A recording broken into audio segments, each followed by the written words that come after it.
This year, Nanyuki celebrates 100 years, and we made the trip down to Laikipia County to join in on the celebrations. And who better to take us down the history of Nanyuki than the governor himself, Muriithi Ndiritu. It's a pleasure to have you here today, Governor. Oh, pleasure's mine. 100 years, congratulations. Well, yes, of course, it's been quite a colorful history, Nanyuki. As you know, gazetted in 1920, November 24th to be exact, by the then colonial governor for the East African Protectorate. Very much in its early history, a town with racial segregation as things were happening at that time. But of course, since over the years, things have normalized, and I would say today, Nanyuki is a sort of mid-sized town, very, very cosmopolitan. There's just about everything, something for everyone. If you're interested in, world famous nyama choma, then you go to Kongomaito. Right. If you're interested in fine dining, you will find restaurants for that as well.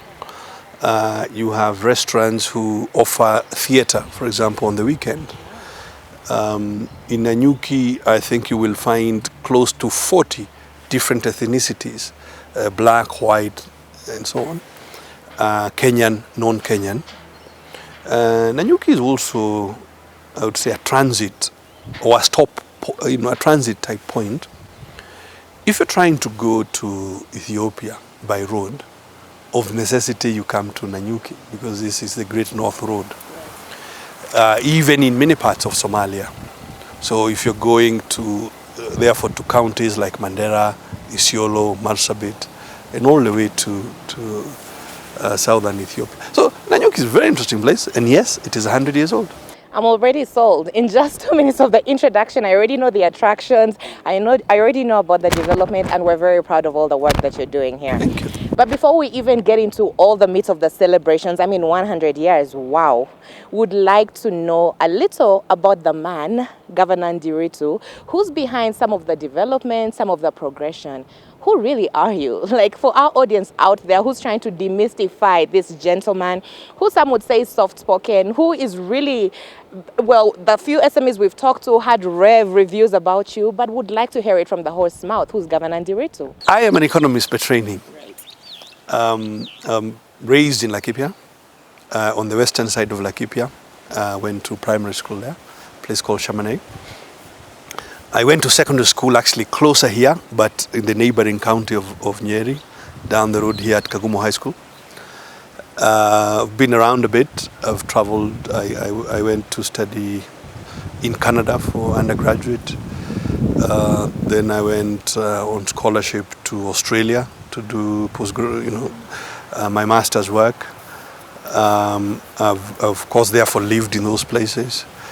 I have worked both in public and private sector for quite a number of years. I used to work for IFC here in Nairobi and based also in Johannesburg. Working around the continent.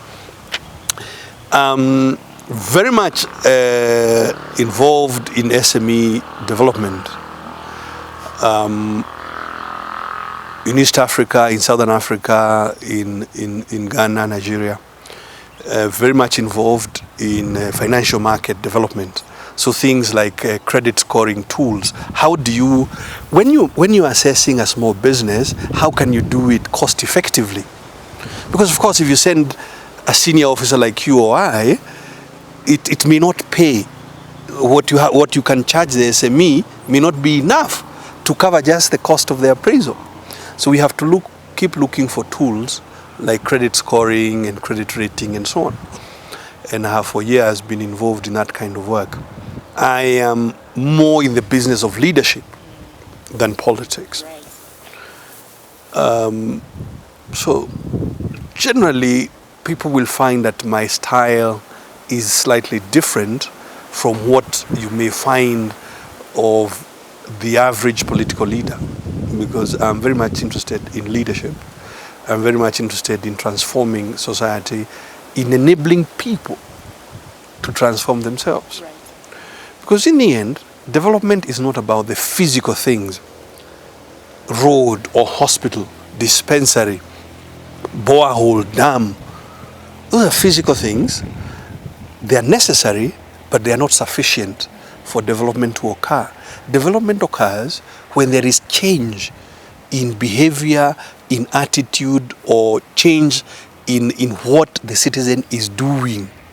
So for instance, if you build a nice road in Nanyuki town, is Ingrid then going to increase her production of yogurt or maybe start a new facility? And not one Ingrid, maybe hundreds, so that you can create jobs and increase incomes. So it's about the change in people. That's what development is. It's not just the physical that we've put up a building such as the ones next to us here. So a lot of things to say about Ndiritu. Laikipia citizens will tell you, you wouldn't expect a handout from me, and because I just think that that's actually quite primitive type of politics. What you will expect from me is every possible effort to enable you do your thing and thrive. That's how, for instance, SMEs like EM Naturals came about, or Nina Yogurt, which is around here. Or if you go to the western side, that's how Sagak Tech, who make a Kenyan-made tuk-tuk that can carry 7. That's what it is about. Right. Yeah. Governor Ndiritu, you're very humble, obviously. I asked about the person, then you just talked about development, how to just help people of the county, but still to dwell a bit. You've talked about politics vis-a-vis being a leader, and you've been very, very emphatic on the difference there is in that, and also you've mentioned the importance of just developmental leadership. And it's a very well-known fact that you come from a family of well-known leaders. How would you say that has fit into your journey and your path, and just your way of thinking in attaining what you've managed to attain as a governor? Obviously, the people in my life, like my late brother Alex, the third president, Muriithi, have had a lot of influence in the way that I think. Having parented me to what I am today. So they definitely have had a big influence. But I think that, you see, you ask who is Ndiritu. Yeah, to understand Ndiritu, you must understand his motivation. What is it that drives this person? So what is it that drives you, Ndiritu? What I'm explaining, that why did I go to work for IFC? To bring change at a macro level. So if you look at credit bureaus on the continent, that's my work, not just me, obviously with others, because we're working as a team. If you look at we had to change policy, we had to persuade central governments, central banks, we had to persuade land registrars and property registries and so on. If you look at some effort to improve mortgages here in East Africa, in Ghana, in Nigeria, that was us. If you look at many interesting SMEs in East Africa, Precision Air, Royal Suites in Kampala, if you look at Karen Hospital, different. And I did that at a macro level. And then thought to myself, I would like to go closer. And when we changed the architecture, so I first became MP for Laikipia West. And then during that period, we changed the architecture of governance in Kenya. And that is how counties come out, because we have a devolved system. And that gave rise to governors. And it's obviously an executive position. You are elected into an executive office. You are executing at the very, very close to where the citizen is. So it offers an amazing opportunity to do creative things. So just before we started this interview, I asked you, what is it like to be governor of Laikipia County? And you said it's both exhilarating and frustrating. It is. It is. I It's would like very, you very to exciting. Talk to us about that. It's very, very exciting. The capacity to execute on the ground level is amazing because you can see results, you can see outcomes, you can see impacts in people's lives. If you go around the corner here to Solio, 1,500 households, just in the last 12 months, we've built up this small water project, 1,500 people right now with metered water in their homes in a very, very rural setting. And it's absolutely exciting to see them now irrigating their kitchen gardens, and in the next phase, they're going to irrigate their shambas with this water. So amazing stuff that can happen. If you look at the health sector, right now in Laikipia, 67% of the households have a minimum health cover from NHIF. 67% of the households. And we think over the next 15 months, that number will easily come towards 80 or 90%. Why? Because there's an effort by national government and there's also an effort by us to subsidize the most indigent, the poorest of the poor. So again, the fact that we can see UHC is in sight, very, very exciting stuff.